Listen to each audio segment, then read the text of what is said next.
Здравейте, казвам се Геннадий Цаков. Намираме се в модерния фитнес и спа център Energy. Здравейте, отново сме тук с моя колега Мило.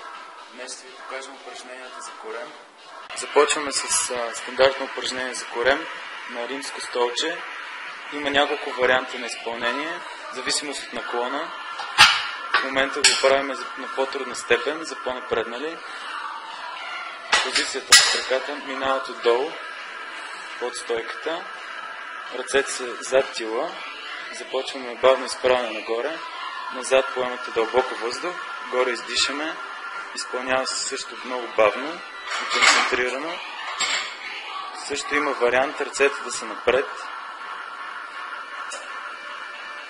Изпълнявате го в 3 серии, 15 до 20 повторения, в зависимост от натренираността ви.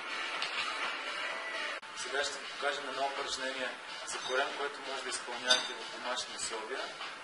Започваме от седнало положение върху пода.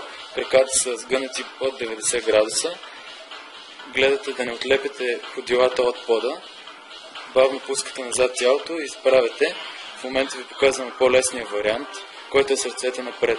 По-трудният е, като сгънете ръцете на раменете.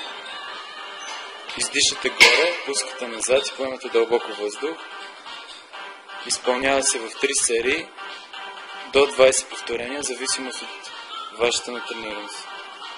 Това беше всичко за тази седмица. Показахме ви няколко упражнения за корем. Другата седмица ще ви покажем няколко упражнения за бедра.